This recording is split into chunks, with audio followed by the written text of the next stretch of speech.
자, 여러분들 반갑습니다. 역사 한 수업입니다. 자, 이번엔 좀 다른 방식으로 수업을 진행해 보려고 합니다. 전에는 제가 직접 앞에 서서 학교 수업하는 것처럼 진행을 했지만 이번에는 PPT를 직접 띄워가지고 PPT에 적어가며 수업하는 방식으로 바꿔보도록 해 보겠습니다. 다양한 시도를 해 보는 겁니다. 오늘 제가 수업할 단어는요, 여기 보는 바와 같이 개항 이후의 경제적 변화, 그리고 거기에 대해서 대응하는 내용에 대해서 한번 수업을 진행해 보도록 해보겠습니다. 시험 한 줄평, 이거는 간단히 넘어가도록 할 건데, 근데 이거 하나만 다시 한번 이야기해 볼게요, 여러분들. 여러분들 노력이 눈에 보였다. 노력. 중요합니다, 여러분들. 특히 이 사회 탐구 과목, 사탐 과목, 그리고 지금 배우는 이 한국사는요, 여러분들. 과거에 여러분들 배웠던 내용들을 까먹어도 됩니다. 잊어도 돼요. 다르게 말하면 지금, 여러분 지금 노력하면 충분히 성적이 나오는 과목입니다, 여러분들. 그러니까 포기하지 말고 조금 더 노력해 보세요, 여러분들. 조금 더 힘을 써보세요. 조금 더 한 번 더, 두 번 더, 세 번 더, 네 번 더, 다섯 번 더 반복해서 봐보세요. 그러면 분명히 여러분들의 성적이 달라지고 높아지는 모습을 보게 될 겁니다. 넘어가도록 하겠습니다. 숙표는 총 세 가지입니다. 먼저 첫 번째로 이번 단원의 전체적인 개요를 설명하도록 하겠습니다. 이거를 그렇구나 하고 그냥 편안하게 들으세요, 여러분들. 그리고 제가 항상 전체적인 개요를 왜 설명하면 하냐면요. 전체적인 틀이 잡혀요. 틀. 구조가 잡혀 있어야지 이 구조 안에서 역사의 구체적인 사실들을 체계적으로 이해할 수 있기 때문입니다, 여러분. 구체적인 사실들을 체계적으로 이해하기 위해서는 전체적인 틀, 구조를 만들어야 돼. 그러기 위해서 제가 전체적인 개요를 설명하는 거다라는 거고요. 두 번째로 열강의 경제 침탈 내용을 보게 될 건데 이거를 조약 관련해서 여러분들은 설명할 수 있어야 됩니다. 마지막으로 침탈에 대해서 우리는 대응을 하게 됩니다. 침탈에 대해서 대응을 하게 되는데 왜 하게 됐는지 이거를 경제 침탈과 관련 지어서 한번 이해해 보고요. 마지막으로 대응 방안, 즉 how 어떻게 대응했는가를 한번 수업 진행해 보도록 하겠습니다. 먼저 첫 번째로 학습 목표 관련된 숲을 봐보자 전체적인 개요를 보도록 하겠습니다. 우리가 1회고사까지 배웠던 내용은요, 주로 정치 침탈에 대한 내용이었습니다. 그 시작은 1876년 강화도 조약을 시작으로 해서 일제가 우리 조선에 발을 들이기 시작한 거였습니다. 그리고 나서 1894년에 청일전쟁이 있었죠. 청일전쟁 결과 누가 승리했었다? 일본이 승리했었다는 거죠. 그러면서 이 청나라가 우리 한반도에 대한 영향력은 완전히 사라지고 일본이 한반도에 대한 영향력을 확대해가려 했다. 일본이 조선에 대한 영향력을 확대하려다가 어떤 일이 있었다? 삼국 간섭의 사건이 있었다라는 거죠. 이 삼국 간섭의 결과 일본은 누구에 대한 불만을 갖게 되었다? 바로 러시아에 대한 불만이 매우 커졌다라는 거죠. 즉, 일본은 어, 억울하고 또 화가 난다는 거죠. 이렇게 화가 난 상태다. 일본은 러시아에 대해서 화가 나고 불만이 높아지고 있는 상황이다라는 것. 이런 상황 속에서 러시아를 먼저 선제 공격하며 전쟁이 발생했습니다. 언제? 1904년에서 5년에 끝난 무슨 전쟁? 러일 전쟁이었다는 거죠. 러일 전쟁 결과 일본은 완전히 한반도를 소나기에 얻게 됩니다. 소나기 얻고 나서 그 다음 맺은 게 뭐다? 을사늑약을 맺으며 조선은 대한제국은 실질적으로 멸망했다라고 보고 완전한 멸망은 1910년 병합조약을 맺으며 우리 조선 대한제국은 식민지로 전락했다라는 것을 배웠습니다, 여러분들. 기억이 나시나요? 자, 이런 정치적인 흐름 속에서 경제 침탈이 동시에 이루어지게 됩니다. 먼저 강화도 조약의 결과 우리는 개항지라는 곳이 형성됩니다. 개항지 중심의 무역이 이루어지게 되고요. 그리고 1882년에 어떤 사건이 있었냐면 임오군란이라는 사건이 있었습니다. 임오군란 사건의 결과 우리가 청나라와 맺은 조약이 있었어요. 어떤 조약이었을까요? 조청, 상민, 수륙, 무역, 장정이었죠. 조청, 상민, 수륙, 무역, 장정에 의해서 내지 통상이 가능해졌고요. 내지 통상. 그리고 청일전쟁 이후로 다양한 이권을 침탈해가는 모습을 보이게 되고요. 그리고 을사늑약, 러일전쟁 이후로 일본은 다양한 금융과 토지를 약탈해가는 모습을 보이게 됩니다. 이러한 경제 침탈 상황 속에서 우리는 대응해야 합니다. 어떻게 대응하는가? 개항지 중심으로 주로 쌀이 유출되는 문제가 있거든요. 이 유출 문제를 해결하기 위해서 방곡령이라는 거를 우리는 도입을 했고요. 그리고 내지 통상에 대응하기 위해서 우리는 함께 협력하는 회사를 만들었다. 상회사를 설립하고요. 이권 침탈에 대응하기 위해서 대표적인 게 독립협회의 활동이 있었다라는 거죠. 독립협회의 활동. 우리가 배웠던 것으로서 러시아의 이권, 러시아의 전령도 조차 요구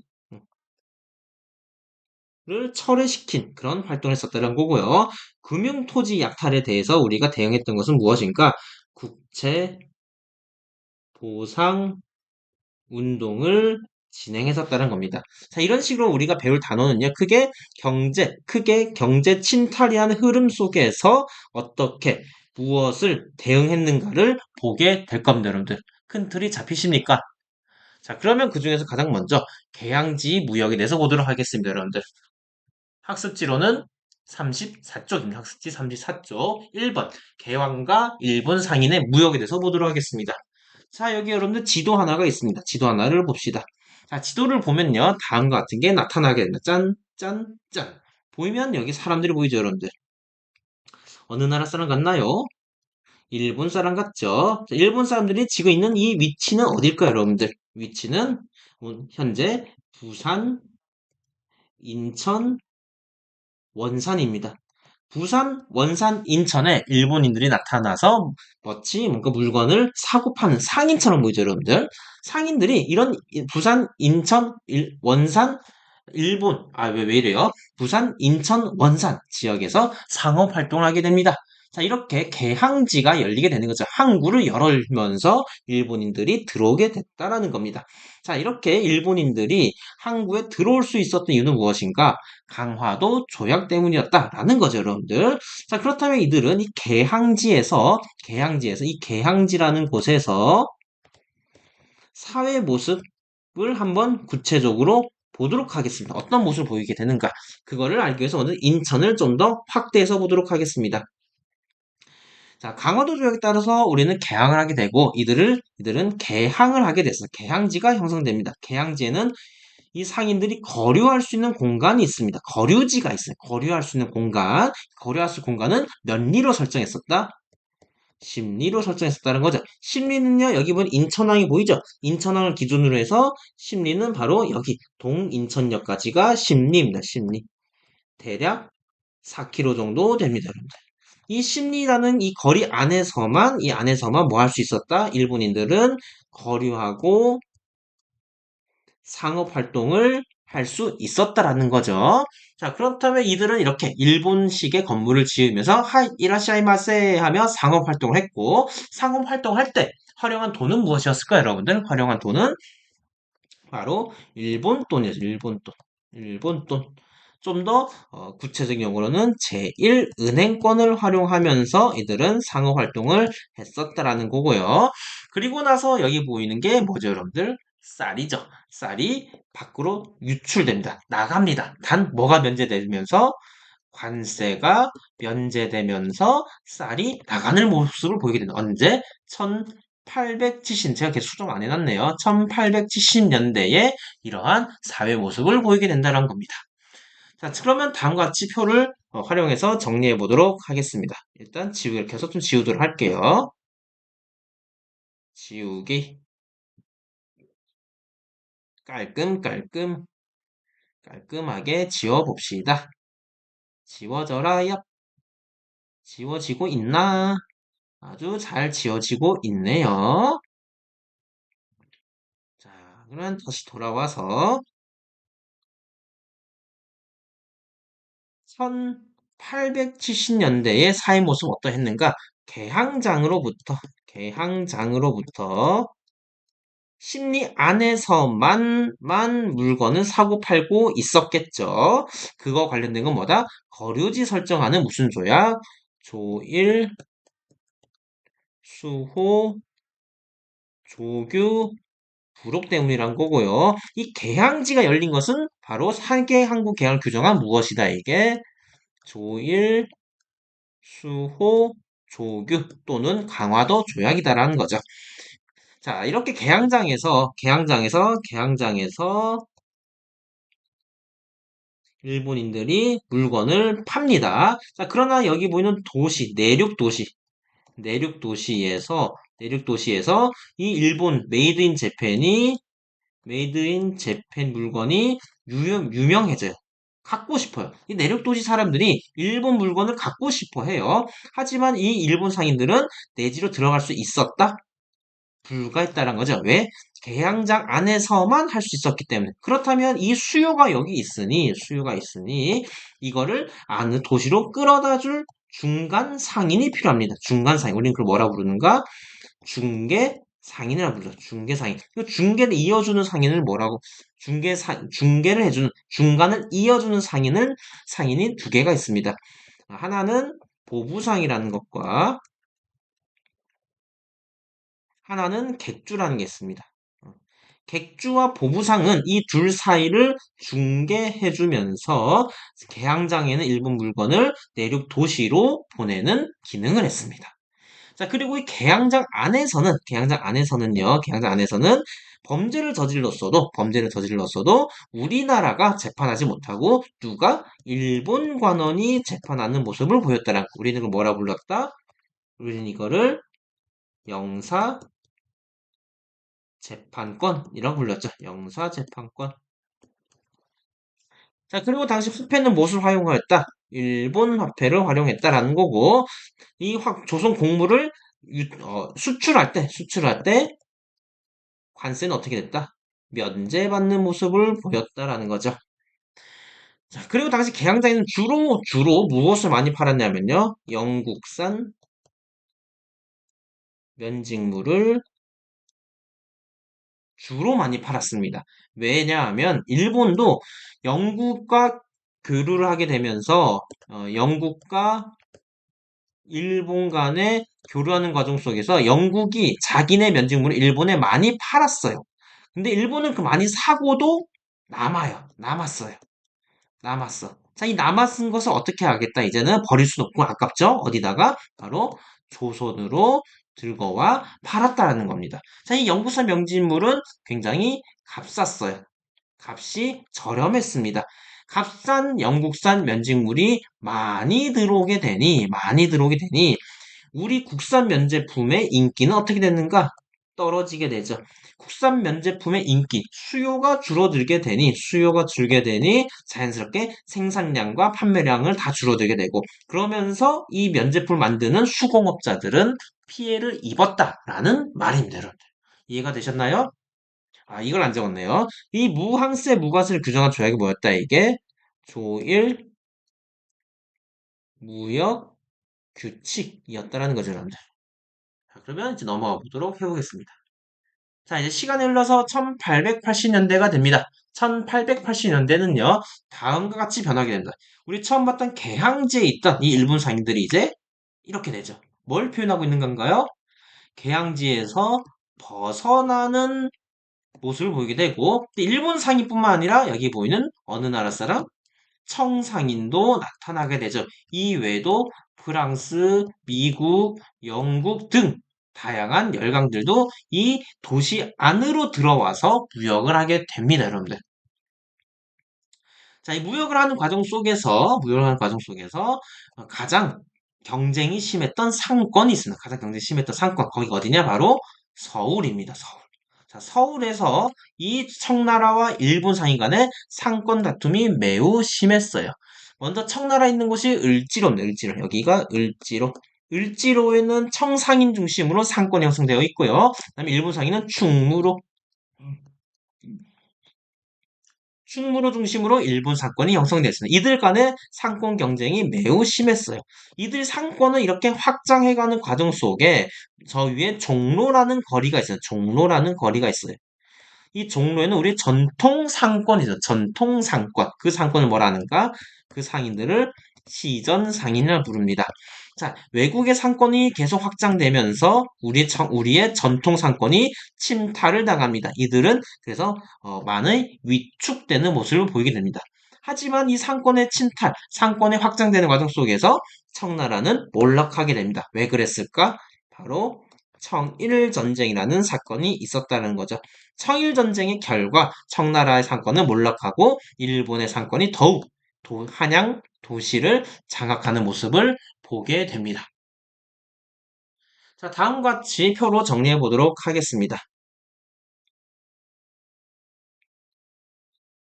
자, 아까 우리 지도에서 봤던 것처럼 개항장에 있던 상인들이 도시 안으로 들어왔다, 도시 안으로 들어왔다 했어요. 우린 그거를 내지통상이라고 해요. 내지통상. 네, 안내자, 영어로 인이에요. 인, 어디?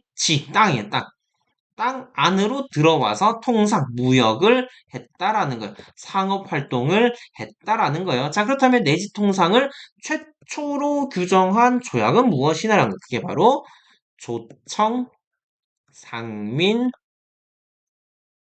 수륙, 무역, 장정이란 겁니다. 조청, 상민, 수륙, 무역, 장정에서 최초로 내지 통상을 규정했다는 거고, 참고로 1882년이고 조청, 상민, 무역, 장정을 맺게 된 배경에는 임오 군란하고도 관련이 된다라는 거죠. 자, 그리고 제가 아까 말했다시피 청나라 상인뿐만 아니라 일본 상인, 영국 상인, 프랑스 상인, 미국 상인 등 각국이 다 내지로 들어왔다라는 거예요. 자, 그렇다면 이들은 이 혜택을 어떻게 해서 누릴 수 있으나, 어떻게 해서 이들도 누릴 수 있었냐라는 그게 바로 최혜국 대우 규정에 따른 거다라는 최애국 대우 규정에 따라서 각 나라들도 이 혜택을 균점하게 나눠 가졌다라는 겁니다. 자, 그렇다면 일본에서 최애국 대우가 규정된 건 어딘가? 바로 조일 통상 장정입니다. 조일 통상 장정은 참고로 조일 무역 규칙이 개정된 게 조일통상장정입니다. 일본은 조일통상장정에 규정된 최애국 대우를 근거로 해서 일본 상인도 개항장에서 벗어나 내지로 들어올 수 있었다라는 겁니다. 자, 이런 조약과 관련해서 그러면 사회 모습은 어떠했는가? 각국 상인들이 개항장에서 벗어나 어디로? 내륙에서 물건을 파는 모습을 보이게 되겠고, 특히 이 내륙에서 물건을 파는 과정 속에서 상권 경쟁이 매우 심했다는 거고, 이 상권 경쟁은 주로 청과 일본 사이에서 많이 나타났고, 그 지역이 어딘가? 바로 서울 을지로와 충무로 일대라는 겁니다. 그래서 을지로와 충무로 일대에서 청과 일본 상인 간에 경쟁하는 모습을 보이게 된다는 거예요. 자, 이렇게 청과 일본이 상권을 확장하는 과정 속에서 우리의 전통 상인인 시전 상인들은 위축된다는 겁니다. 그리고 시간이 흘러서 정일전쟁 이후에는 일본 상인 세력이 우세해지게 되고, 그리고 일본산 면직물이 들어와서 서울에서 판매하는 모습을 보이게 됩니다. 자, 그렇다면 왜 일본산이 들어오게 됐는가? Y. 자, 청일전쟁으로 인해서 일본은 막대한 엄청 많은 어, 돈을 받아들이는 그거를 잠깐만요. 용어가 기억이 안 나는데 전쟁에서 어, 비용, 용어 기억 안 나요, 여러분들? 미안해요. 배상금. 막대한 배상금을 받게 돼요. 받게 돼요. 이 돈을 활용해서 일본은 뭘 만들었는가? 많은 공장들을 세우게 됩니다. 공장을 세우게 되면서 일본도 이제는 면직물을 대량 생산할 수 있게 되었습니다. 자, 일본이 대량 생산하게 되면서 자기 일본 내부에서 팔았겠죠. 그래도 남아요. 이제는 어디다 파는가? 우리 조선에 팔게 된다라는 거예요. 어느 일본 어디서 생산한 것을 일본에서 생산한 것을 판매한다라는 거죠. 자, 이런 모습을 보여줄 때가 언제다? 1880년대라는 거죠, 여러분들. 자, 이제 학습지 34쪽에 있는 문제를 같이 보도록 하겠습니다. 자, 여기 보면은요, 안성시장에는 수원 상인이 왔다. 안성, 수원이 어디냐면요, 우리 경기도입니다. 경기도 바로 이쯤인데, 이쯤. 자, 여기가 한반도의 바다 근처예요? 아니에요? 아니죠. 내지죠. 내륙이죠. 내륙이 있죠, 여러분들. 이 내륙에 누가 나타났다? 청상인이 나타났다라는 거예요. 상권을 빼앗겨 폐업 환자가 많아졌다. 공주 강경도 마찬가지입니다. 바로 이쯤에 있죠. 공주 강경. 여기 충청, 충남 공주 강경에도 이 청상인들이 들어왔대요. 청상인들이 개항제 벗어나 내륙으로 들어왔답니다. 자, 어떤 상황 말하고 있는 건가요, 여러분들? 어떤 상황? 바로 내지 통상하고 있는 모습을 보이고 있다는 거고, 그렇다 내지 통상을 보이게 된 이유는 뭐냐? 그 조약은 무엇이다? 바로 조청, 상민, 수륙, 무역, 장정과 관련된다는 거죠, 여러분들. 그러면 이렇게 정리할 수 있겠습니다. 이런 식으로 정리할 수 있다. 청나라 상인들 열강이 내륙으로 들어와서 상업 활동하는 모습을 보여주고 그로 인한 상권 침탈 모습까지 보이고 있다는 거고요. 이런 모습을 볼 수 있었던 이유는 조청 상민 수륙 무역장정에서 내지 통상을 규정하고 있다는 거고, 그래서 청나라뿐만 아니라 일본, 미국, 프랑스, 그다음에 뭐 어디가 있을까요? 영국 등 이 나라들이 어떤 혜택을 내지 통상으로 혜택을 누릴 수 있었던 이유는 뭐냐? 바로 최혜국 대우 규정 때문이다 라는 겁니다. 이해가 되셨나요? 그러면 이제 시간을 흘러서 이제는 1890년대부터 1900년대 사이를 보도록 하겠습니다. 이 시기는요, 열강의 이권 침탈이 심하게, 이권은 뭐냐? 돈이 되는 것들입니다. 돈이 되는 것들을 말합니다. 돈이 되는 것들. 자, 이 돈이 되는 것들 어떤 거 있는가? 가장 먼저 여기 보이는 뭐죠? 철도죠. 철도를 만들 수 있는 권한과, 그다음에 여기 보이는 채광, 금을 캘 수 있는 권한과, 그다음에 나무들을 벨 수 있는 산림 재벌권 등이 있습니다.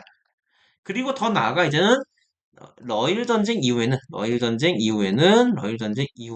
일본이 여기 보이는 금융가, 그다음에 여기 보면 토지를 조금씩 약탈해가는, 빼앗아가는 모습을 보게 됩니다. 자, 이렇게 정리해 보도록 하겠습니다.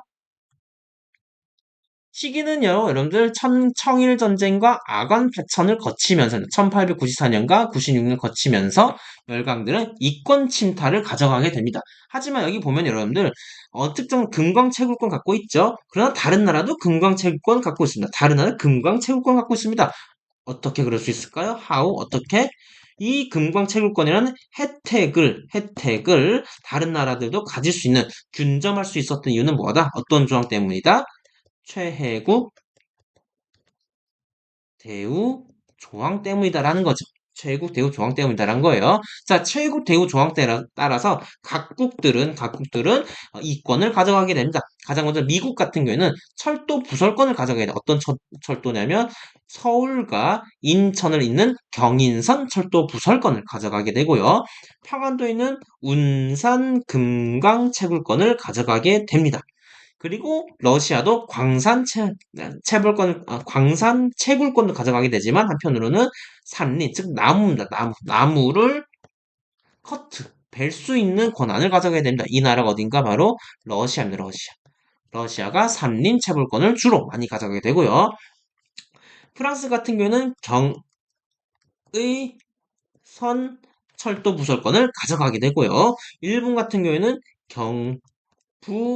선 철도 부속권을 가져가게 됩니다. 그 외에도 항무지 개건권을 요구하게 되었으나 여기에 대해서 보안회가 활동해서 이 개건권 요구를 철회시키고자 했다는 것. 결국에는 실패를 했지만요. 그리고 대규모 차관을 제공하였다는 점, 그리고 재정고문인 메가타는 금융을 자극하기 위해서 뭘 하게 됐는가? 화폐